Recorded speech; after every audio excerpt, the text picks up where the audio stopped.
Hi everyone, आइए आज के इस वीडियो में हम क्लास 10th हिस्ट्री का चैप्टर अर्थव्यवस्था और आजीविका इस चैप्टर से रिलेटेड इंपॉर्टेंट ऑब्जेक्टिव क्वेश्चंस आज के इस वीडियो में डिस्कस करने वाले हैं, जो कि आपके एग्जाम के पॉइंट ऑफ व्यू से बहुत ही इंपॉर्टेंट होने वाला है। ओके, तो चलिए वीडियो को शुरू करते हैं।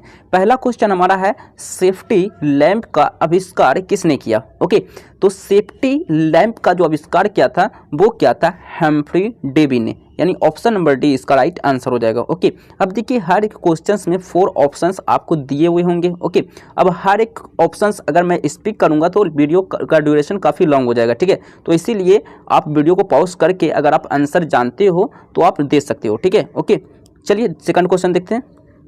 भारत के लिए पहला फैक्ट्री एक्ट कब पारित हुआ? भारत के लिए पहला फैक्ट्री एक्ट कब पारित हुआ? तो ये हुआ था 1881 को। ओके, कब हुआ था? 1881, यानी ऑप्शन नंबर सी इसका राइट आंसर हो जाएगा, 1881। ओके, चलिए देखते हैं नेक्स्ट क्वेश्चन। भारत में सभी स्त्री एवं पुरुषों को वयस्क मताधिकार कब प्राप्त हुआ? तो ये हुआ था 1828 को, यानी 1828 से पहले इंग्लैंड में सभी स्त्री एवं पुरुष के वयस्क मताधिकार नहीं दे सकते थे, ठीक है। लेकिन 1828 से ये शुरू हो गया, ठीक है। चलिए नेक्स्ट देखते हैं। स्पिनिंग जेनी का आविष्कार कब हुआ? स्पिनिंग जेनी का आविष्कार कब हुआ? तो स्पिनिंग जेनी का आविष्कार हुआ था 1770 में। ओके, कब हुआ था? 1770 ईस्वी को स्पिनिंग जेनी का आविष्कार हुआ। Okay, Akhil Bharatiya trade union Congress की स्थापना कब हुई? अखिल भारतीय ट्रेड यूनियन कांग्रेस की स्थापना कब हुई? तो इसका राइट आंसर हो जाएगा आपका ऑप्शन नंबर डी, 1920 ईस्वी को, ठीक है।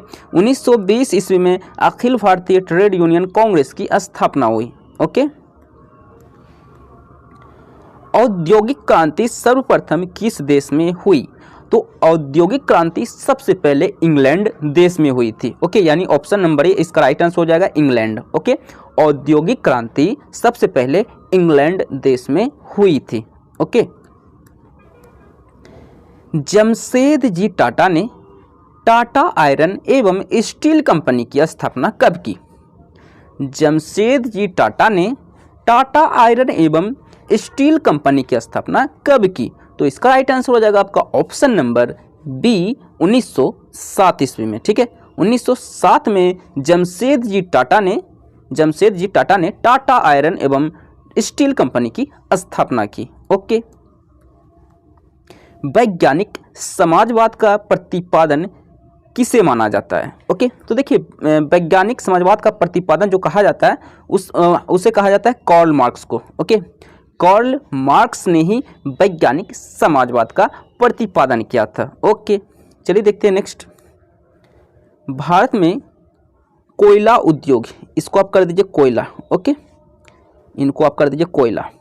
कोयला उद्योग का प्रारंभ कब हुआ? भारत में सर्वप्रथम कोयला उद्योग का प्रारंभ कब हुआ? तो कोयला उद्योग का प्रारंभ सर्वप्रथम 1914 ईस्वी में भारत में हुआ था। ओके, 1917 में भारत में पहली जूट मिल किस शहर में स्थापित हुई थी? तो ये हुई थी कलकत्ता में। ओके, कलकत्ता में हुई थी सर्वप्रथम, ठीक है। ओके, 1917 में ईस्वी में भारत में पहली जूट मिल जो है कलकत्ता शहर में स्थापित हुई थी। ओके, भारत में Tata hydro electric power station की स्थापना कब हुई? भारत में Tata hydro electric power station की स्थापना कब हुई? तो ये हुई थी 1910 में, यानी ऑप्शन नंबर ए इसका राइट आंसर हो जाएगा। 1910 में भारत में Tata hydro electric power station की स्थापना हुई। ओके, भारत में पहली जूट मिल कहाँ स्थापित की गई? ओके, तो सबको अभी मैंने पिछले वाले क्वेश्चंस में देखा था कलकत्ता। ओके, और कलकत्ता कहाँ है? बंगाल में, यानी बंगाल इसका राइट आंसर हो जाएगा, ठीक है। अगर कलकत्ता रहे तो बंगाल नहीं रहेगा, बंगाल रहेगा तो कलकत्ता नहीं रहेगा, ठीक है। यानी कलकत्ता जो है बंगाल में ही आता है, ठीक है। ओके, चलिए देखते हैं नेक्स्ट। कलकत्ता हो गया शहर हो गया बंगाल का, ठीक है। अब बंगाल हो गया आपका क्या? आपका राज्य हो गया, ठीक है। चलिए देखते हैं नेक्स्ट। 10 घंटे का आंदोलन कहाँ चला? 10 घंटे का आंदोलन इंग्लैंड में चला। ओके, इंग्लैंड में 10 घंटे का आंदोलन चला था। ओके, भारत में मजदूरी बोर्ड की स्थापना भारत में मजदूरी बोर्ड की स्थापना किस पंचवर्षीय योजना में की गई? भारत में मजदूरी बोर्ड की स्थापना किस पंचवर्षीय योजना में की गई? तो ये की गई थी तृतीय पंचवर्षीय योजना। ओके, तृतीय पंचवर्षीय योजना। ओके, अब देखिए योजना बहुत सारी चलते थे सरकार के द्वारा, ठीक है। प्रथम पंचवर्षीय योजना, द्वितीय पंचवर्षीय योजना, यानी हर एक 5 साल में जो है योजना चलाया जाता था, ठीक है। नेक्स्ट, बांडाबंदी आंदोलन कहाँ हुआ था? ओके, यहाँ पे होगा बाड़ाबंदी कर दीजिएगा, बांडा नहीं बाड़ा, ओके, रा है यहाँ पे। ओके, तो बाड़ाबंदी आंदोलन सर्वप्रथम इंग्लैंड में हुआ था, ठीक है। कहाँ हुआ था? इंग्लैंड में हुआ था। ओके, बम्बई में पहला कपड़ा मिल कब खुला? तो ये खुला था 1853 में। ओके, बम्बई में सर्वप्रथम कपड़ा मिल कब खुला? 1853 में। ओके ओके, चलिए देखते हैं नेक्स्ट। वयस्क मताधिकार की व्यवस्था इंग्लैंड में किस वर्ष शुरू हुई थी, है ना? किस वर्ष की गई? ओके, तो ये की गई थी 1928 में। ओके, 1928 में वयस्क मताधिकार सभी स्त्री और पुरुष को जो है समर्पित कर दी गई थी, यानी उनका वो इस्तेमाल कर सकता है अपने मत का, ठीक है। नेक्स्ट देखते हैं, राष्ट्रीय श्रम आयोग की स्थापना किस वर्ष हुई? राष्ट्रीय श्रम आयोग की स्थापना 1962 में हुई थी, ठीक है, 1962 में। और 1962 में क्या हुआ था? 1962 में भारत और चीन के बीच लड़ाई भी, युद्ध भी हुआ था, ठीक है। ओके, भारत सरकार की किस औद्योगिक नीति के द्वारा लघु एवं कुटीर उद्योग को प्रोत्साहन दिया गया? ओके, भारत के किस औद्योगिक नीति द्वारा लघु एवं कुटीर उद्योग को प्रोत्साहन दिया गया? तो वो दिया गया था 1948 की ओके औद्योगिक नीति के द्वारा, ठीक है। 1907 में जमशेदजी टाटा ने भारत का पहला लौह और इस्पात संयंत्र किस जगह स्थापित किया? तो ये क्या था? जमशेदपुर में। ओके, JN टाटा ने भारत का पहला लौह और इस्पात संयंत्र किस जगह स्थापित किया? जमशेदपुर में किया, ठीक है। नेक्स्ट, वाटर फ्रेम यानी कि स्पिनिंग फ्रेम किसने बनाया? तो ये बनाया था रिचर्ड आर्कराइट ने वाटर फ्रेम यानी कि स्पिनिंग फ्रेम बनाया था, ठीक है।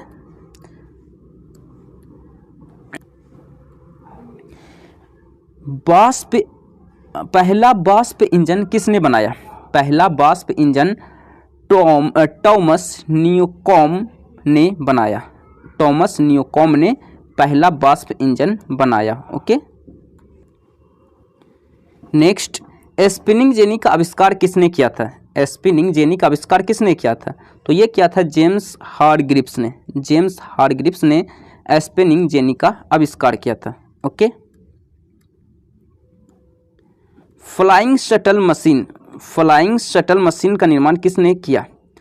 फ्लाइंग शटल मशीन का आविष्कार किसने किया? निर्माण किसने किया? तो ये क्या था? जॉन के ने फ्लाइंग शटल मशीन का निर्माण किया। ओके, लोहा गलाने की प्रक्रिया की खोज किसने की? लोहा गलाने की प्रक्रिया की खोज अब्राहम डर्बी ने की। अब्राहम डर्बी ने लोहा को गलाने की प्रक्रिया की खोज की। ओके, भारत में पहली कपड़ा मिल बम्बई में किसने खोला? ओके, तो ये खोला था, ऑप्शन नंबर डी इसका राइट आंसर हो जाएगा, कापसजी नानाजी दाभार ने। कापसजी नानाजी दाभार ने भारत में पहली कपड़ा मिल मुंबई में खोला था। ओके, कपास ओटने की मशीन किसने बनाई थी? कपास ओटने की मशीन ईली व्हिटनी ने बनाई थी। ईली व्हिटनी ने बनाई थी। ओके, ऑप्शन नंबर सी इसका राइट आंसर हो जाएगा, ईली व्हिटनी ने कपास ओटने की मशीन बनाई थी। ओके, निम्नलिखित में कौन औद्योगिक क्रांति का कारण नहीं था? ओके, तो देखिए औद्योगिक क्रांति का कारण जो है राजकीय संरक्षण भी था, कृषि क्रांति भी था, वैज्ञानिक आविष्कार भी था, लेकिन धर्म सुधार आंदोलन से इसका कोई मतलब नहीं है। ठीक है, ओके, यानी कि इसका कोई कारण नहीं है। ठीक है, ओके, यानी कि औद्योगिक क्रांति का कारण ये तीनों है और धर्म सुधार आंदोलन नहीं है। ठीक है, तो और इसका ऑप्शन नंबर ए इसका राइट आंसर हो जाएगा। धर्म सुधार आंदोलन औद्योगिक क्रांति का कारण नहीं है। ठीक है,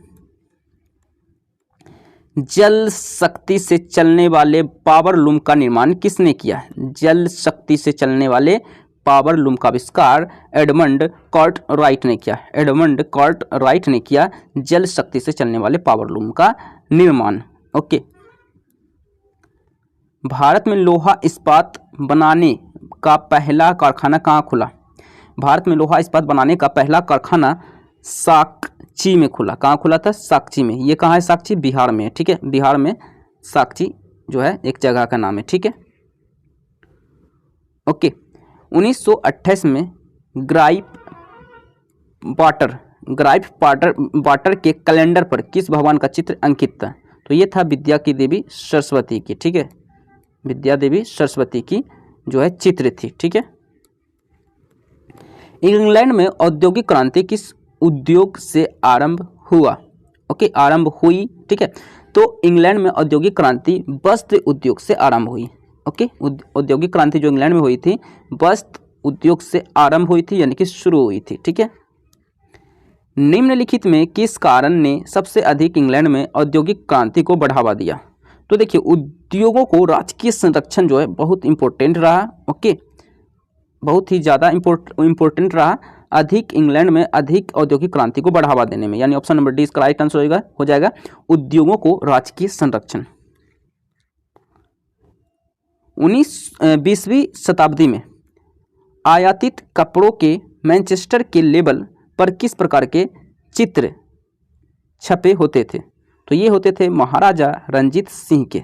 ओके, महाराजा रणजीत सिंह के चित्र छपे होते थे 20वीं शताब्दी में आयातित कपड़ों के मैनचेस्टर के लेवल पर। ओके, औद्योगिक क्रांति का अर्थ क्या है? औद्योगिक क्रांति का अर्थ क्या है? तो देखिए, औद्योगिक क्रांति का अर्थ होता है उत्पादन की प्रणाली में परिवर्तन, वितरण की प्रणाली में परिवर्तन। ओके, उत्पादन की प्रणाली में परिवर्तन और वितरण की प्रणाली में परिवर्तन। ओके, यानी ऑप्शन नंबर सी इसका राइट आंसर हो जाएगा। ओके, सो आज के लिए इतना ही। आई होप वीडियो पसंद आया हो। वीडियो अच्छा लगे तो लाइक करें, चैनल पे नहीं तो सब्सक्राइब करें और इस वीडियो को ज़्यादा से ज़्यादा शेयर करें। सो इसी तरह मिलते हैं हम लोग नेक्स्ट लेक्चर में। सो आज के लिए इतना ही। So thank you.